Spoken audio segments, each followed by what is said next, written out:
20년 전 부산 영도의 청학동. 때는 제가 17살 후반쯤이었으니 약 2004년 겨울쯤 되겠네요.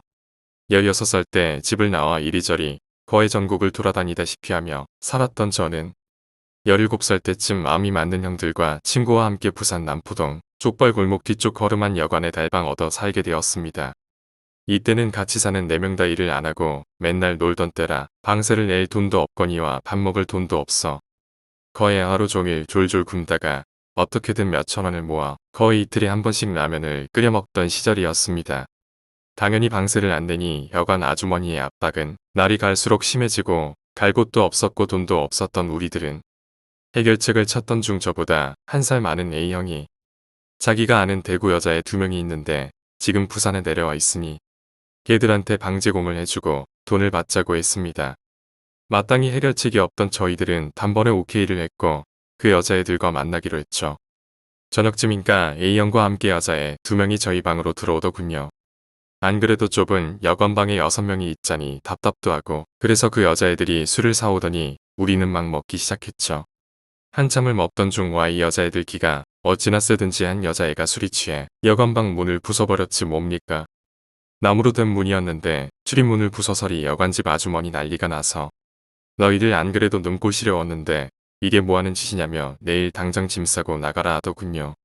안 그럼 경찰에 신고하겠다며. 당시 저희는 미성년자였기 때문에 원래는 여관에 장기 체류를 할 수 없었습니다.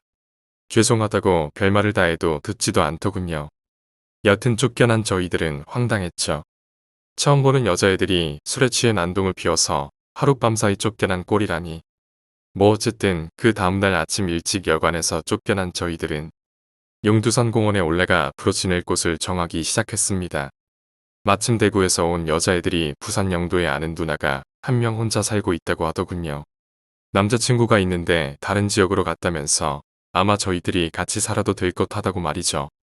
우리는 당장 좋다고 하며 빨리 연락해보라고 했습니다.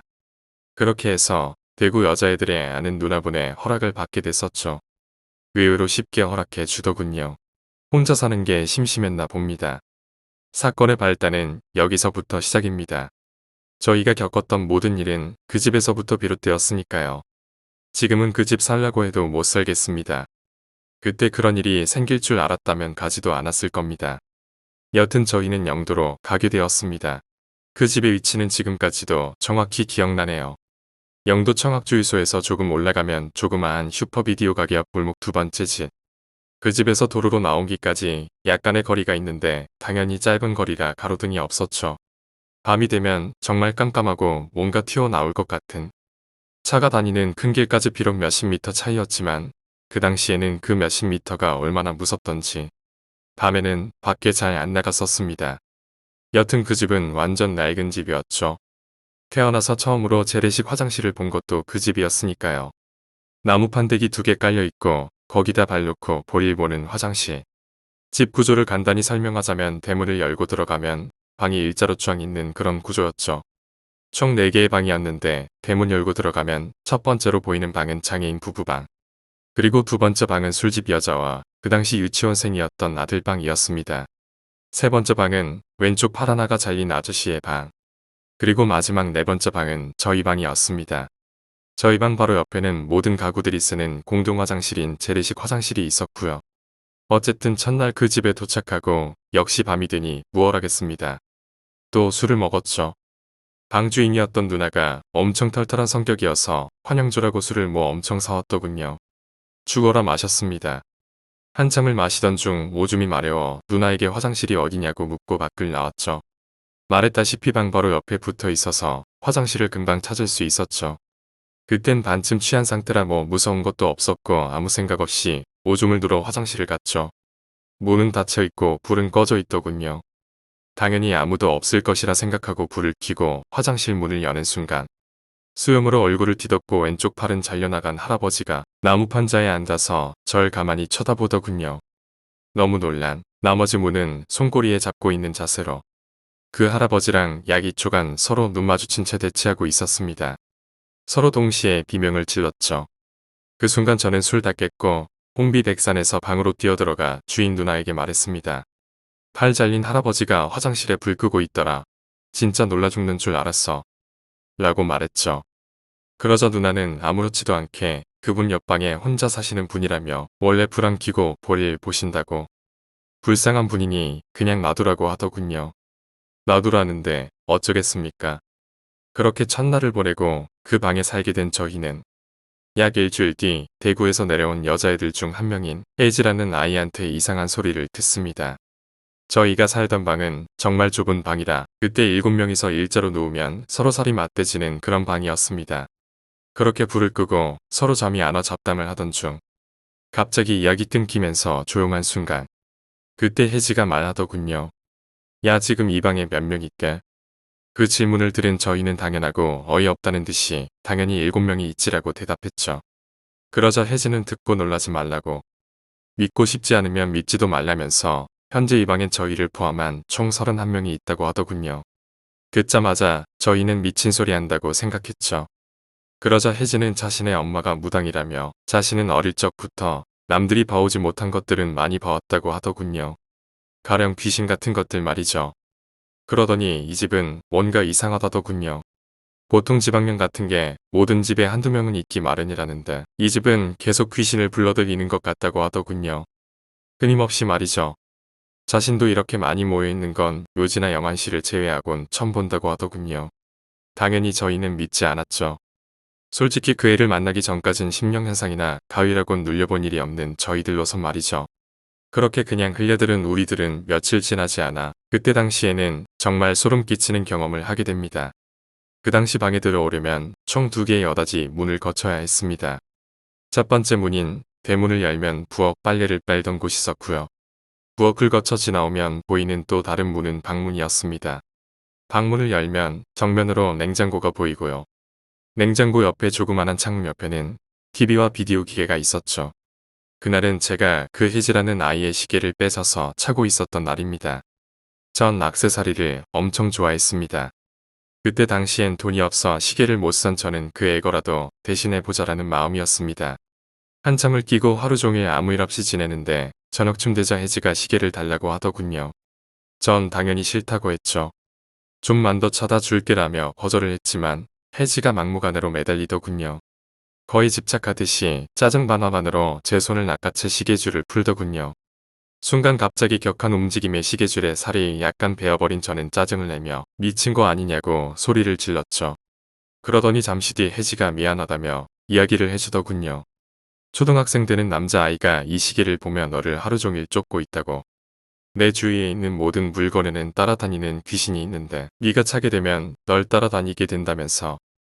넌 기가 조금 약한 편이라 위험할 것 같아서 그랬다고. 그런 존재에 대해선 믿지도 않지만 왠지 섬뜩했던 저는 너 물건 다신 안 만질 거라며 말했죠. 그러고 끝났으면 좋았을 텐데. 평소처럼 놀던 저희는 갑자기 장난기가 돌기 시작했죠. 그 시각 부엌 겸 빨래하는 곳에서 설거지를 하고 있던 혜지에게 우리는 혹시 날 따라녔던 꼬마가 아직 있냐고 물었죠. 그러더니 혜지는 우리가 있던 방을 쓱 한번 보더니 냉장고 문을 가리키면서 저기에 쪼그려 앉아서 날 웃으며 쳐다보고 있다고 그러더군요. 지금도 저희가 왜 그때 그런 짓을 했는지 모르겠습니다. 심심하기도 했고 7명이서 모여있던 그때 당시엔 뭐가 무서웠겠습니까? 저희들은 혜지가 지목한 냉장고 문 앞부위에다 대고 마치 귀신이 있는 양 말을 걸기 시작했죠. 마침 냉장고 앞엔 다 먹어치워버린 칠성사이다 페트병이 있더군요. 누가 먼저랄 것도 없이 꼬마야 너 정말 거기 있으면 저 페트병 문 앞까지 굴려봐. 라고 말하며 막 웃어 제꼈죠. 페트병과 문과의 거리는 약 1m. 솔직히 말하면서도 이러고 있는 저희들에 우겼습니다. 저희는 한 5분 정도 냉장고 앞에다 대고 페트병 굴려봐라고 말하고 있었죠. 그때였습니다. 냉장고 위에는 옷까지 하며 책들 비닐봉지들이 수두룩 쌓여 있었는데 그것들이 갑자기 누가 위에서 집어던지듯이 우리를 향해 마구 떨어지는 것입니다. 약 5초간 멍하니 떨어지는 물건을 바라보던 저희들의 귀에 갑자기 또르르르 소리가 들리며 문 앞까지 굴러가는 칠성사이다 페트병을 목격하게 됩니다.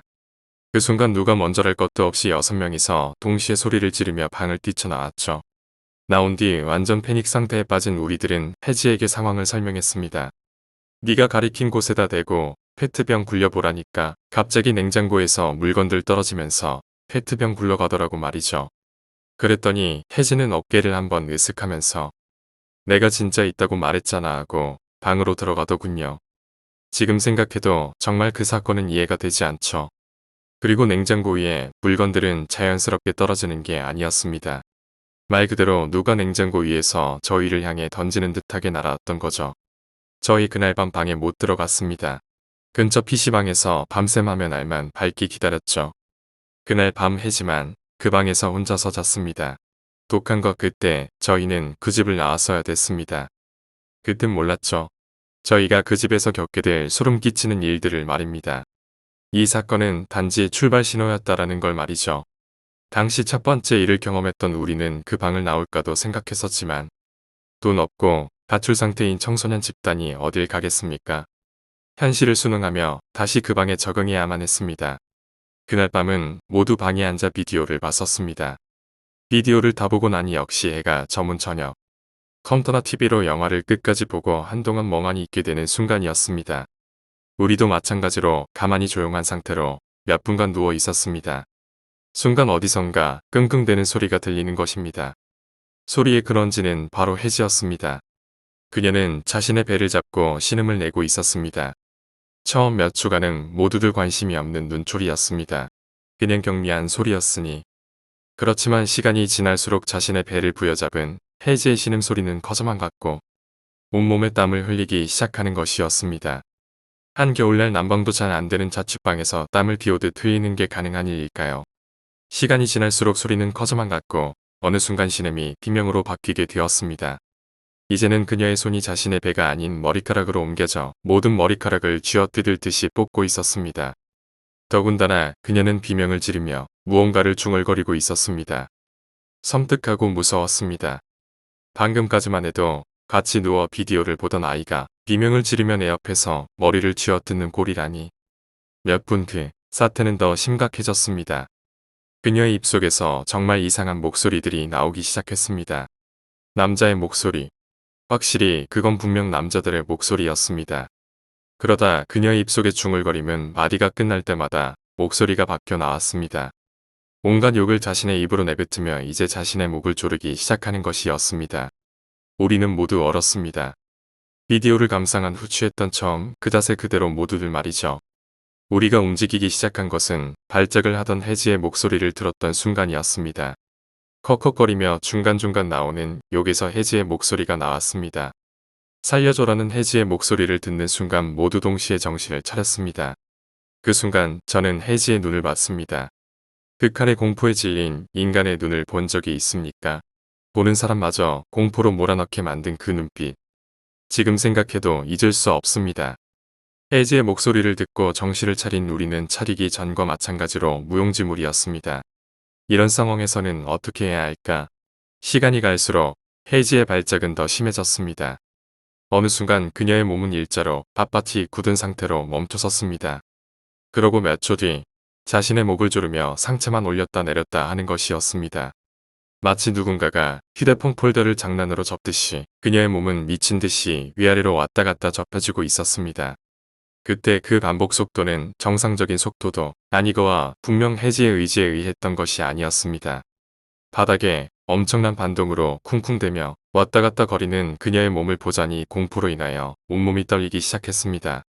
더욱 괴로웠던 것은 그 상태에서 혜지는 끊임없이 비명을 지르며 눈은 공포에 질려 동그랗게 뜬 채 눈물 범벅이 되어 우리를 향해 울부짖고 있는 것이었습니다. 순간 우물쭈물하며 얼어있던 우리들 중 나보다 한 살 많은 형이 사태 파악을 하고 혜지에게 달려들었습니다. 순식간에 위아래로 접혀지는 그녀의 상체에 올라탄 형은 그녀의 팔을 잡기 시작했습니다. 그러나 그도 힘이 붙였는지 넋이 나간 나에게 소리를 치기 시작했습니다. 형이 멍하니 쳐있지 말고 와서 왼팔 잡으라는 외침을 듣는 순간 난 정말 미친놈처럼 어버버거리며 떨리는 몸을 이끌고 혜지의 왼팔을 잡았습니다. 여자의 한 팔에서 나오는 힘이라고 믿을 수 없을 정도의 힘이었습니다. 바닥에다 고정시키려 있는 힘을 다해 혜지의 팔을 눌러도 감당이 되질 않았습니다. 혜지 몸은 보통의 여자아이들과 다를 바 없는 키 작고 얇은 가느다란 몸매의 소유자였었습니다. 상식적으로 건장한 두 남자의 힘으로 제압하기 어려운 몸이 아니었습니다. 그러나 그녀를 제압하러 가슴팍에 올라탔던 형은 이미 나가 떨어진 지 오래이고 간신히 혜지의 오른팔만 잡고 상황이었습니다. 순간 우리에게 양팔을 잡히기 전까지 자신의 두 손으로 목을 조르던 그녀의 목을 봤는데 어찌나 세게 자신의 목을 졸랐는지 누군가가 날카로운 손톱으로 혜지의 목을 인정사정 없이 핥히거나 파놓은 것처럼 보였습니다. 혜지의 목에서 흐르는 피를 보고 있자니 정말 공포스러움에 내 눈에선 눈물이 사정없이 흘렀습니다. 팔을 잡고 있는 상태에서 나도 모르게 혜지에게 아니 혜지를 괴롭히는 무언가에게 울며 그만하라고 사정을 하기 시작했습니다. 양팔을 모두 잡힌 혜지는 이제 온몸으로 발악하기 시작했습니다. 그리고 이젠 자신의 몸을 잡고 있는 우리들에게 욕을 하기 시작했습니다. 발작의 강도가 심해질수록 그녀의 몸에 가해지는 우리들의 힘도 강해져만 갔습니다. 머리를 흔들며 얼굴은 일그러질 대로 일그러진 팔을 때려는 그녀는 그때 당시의 공포 그 자체였습니다. 그 순간 오른팔을 잡고 있던 형이 갑자기 팔을 내치면서 그녀의 입을 벌리기 시작했습니다. 당황한 나는 뭐하냐며 빨리 팔 잡으라고 소리쳤다. 순간 형이 대답하기를 입주위 봐봐 지금 자기여 깨물고 있잖아 라고 말했습니다. 정신을 차리고 혜지의 얼굴을 보자 입 주변에서 피가 한 줄기 정도 흘러나오는 것이 보였습니다. 이대로 혜지를 놔두면 자신의 여가 끊어질 때까지 깨물어 버릴 것 같았습니다. 정신을 차리고 혜지와 같이 대구에서 내려왔던 또 다른 여자아이 순임이에게 구급차 부르라고 소리쳤습니다.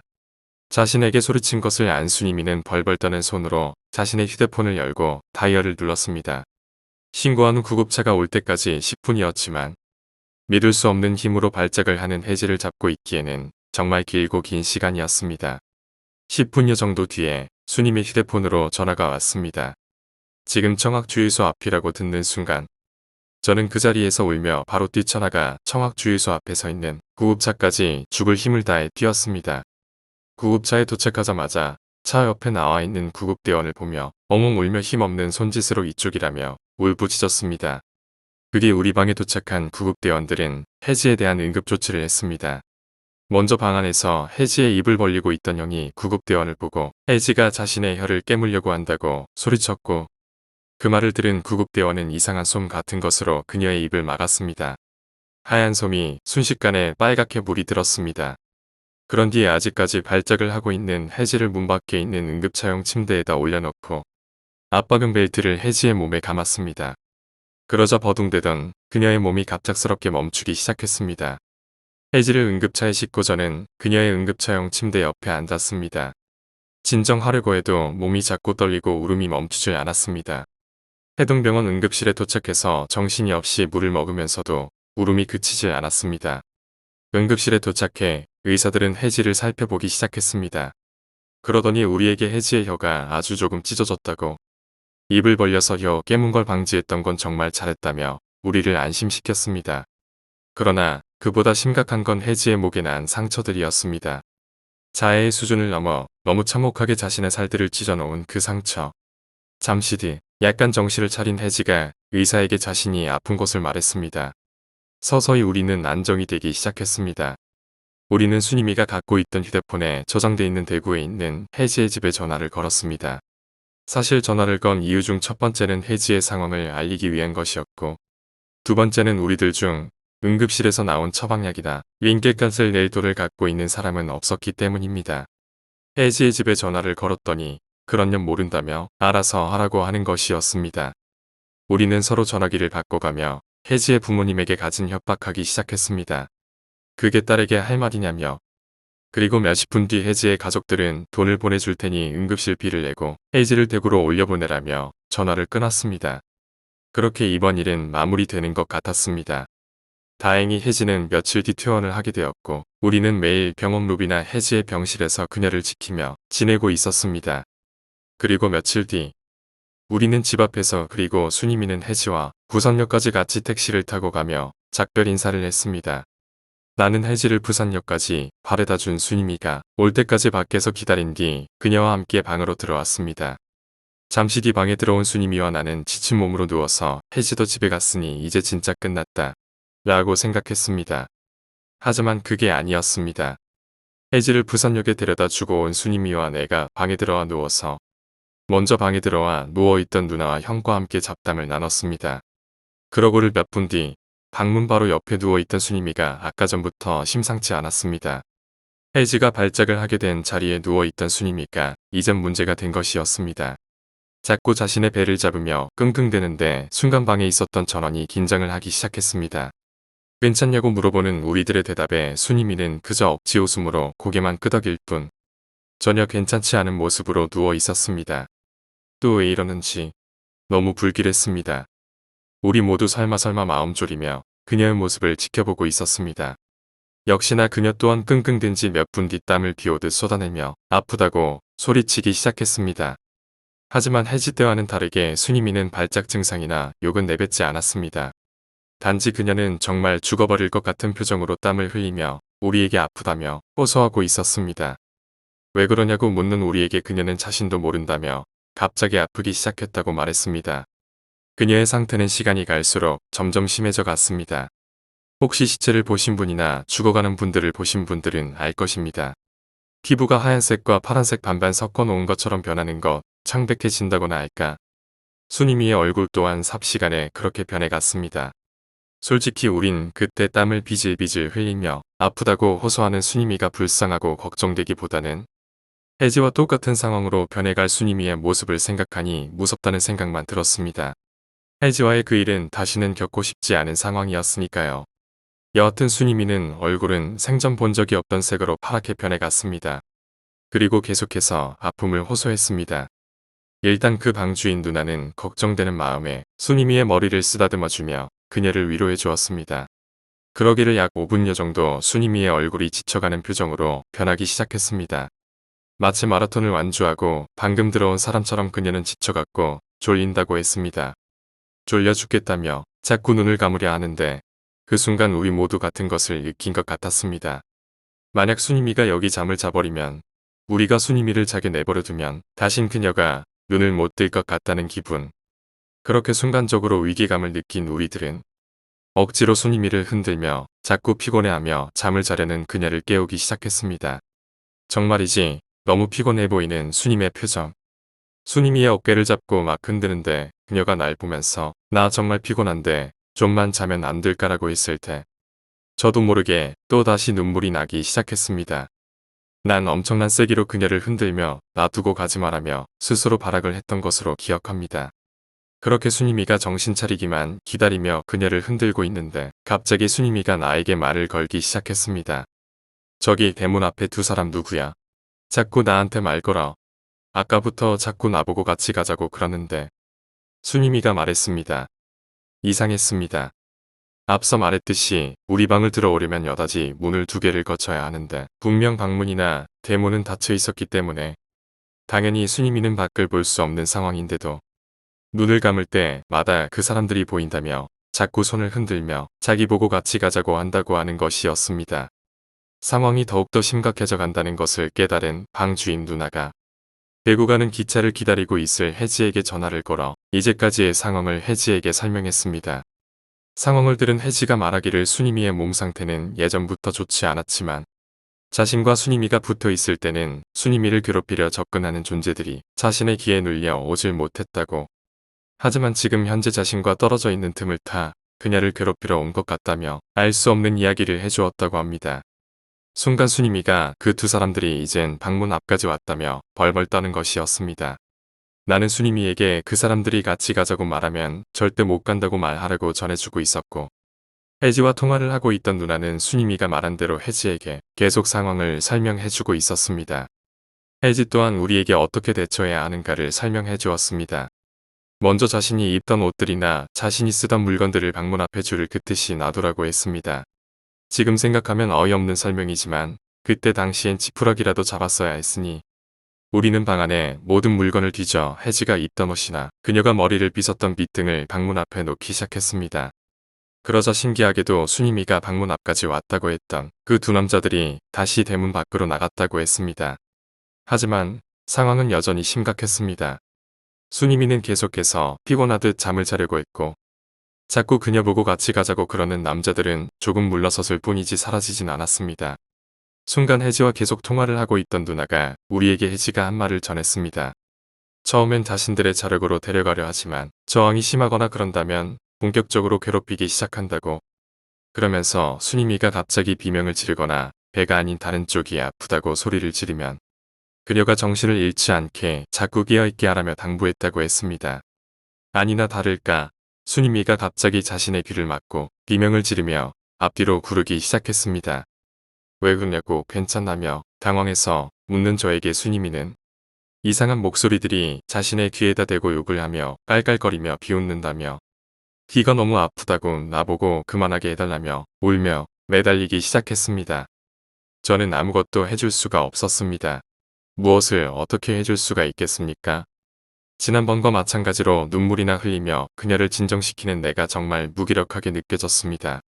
그렇게 문 앞에서 냉장고 앞까지 구르며 자신의 귀를 잡고 괴로워하던 순임이가 갑자기 자신의 오른쪽 머리를 잡으며 비명을 지르기 시작했습니다.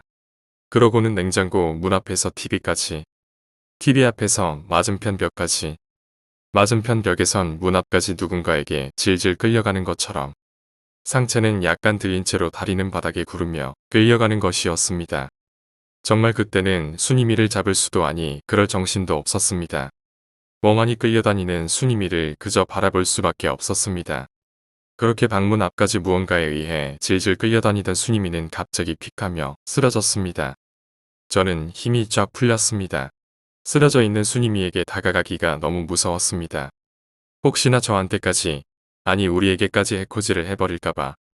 방에 있던 모두 쉽사리 순임이에게 다가가지 못했었습니다. 잠시 뒤 먼저 정신을 차린 형이 순임이에게 다가갔고 그녀의 숨소리를 체크했습니다. 다행히 정말 다행히도 코에서 숨소리가 들린다는 소리를 듣고 저는 냉장고 앞에 쭈그리고 앉아 머리를 잡고 지금 일어난 일을 이성적으로 생각해보려 애썼습니다. 더 이상 울음도 나오지 않았습니다. 아무리 이성적으로 생각하려 해봐도 방금까지 일어난 일은 설명이 되질 않습니다. 그 방에 있던 모두들 다 나와 같은 생각이었을 겁니다. 잠시 뒤 쓰러져 있던 순임이가 일어남과 동시에 그녀는 정말 엉엉 울며 방 주인 누나에게 안겨 울기 시작했습니다. 몸은 사시나무 떨듯이 떨며 누나에게 안겨 우는 순임이를 보고 있자니 보는 사람마저도 다시금 눈물이 났습니다. 순임이는 얼마나 무서웠을까. 그렇게 몇 분 여간을 엉엉 울던 순임이가 정신을 차린 뒤 우리에게 이야기했습니다.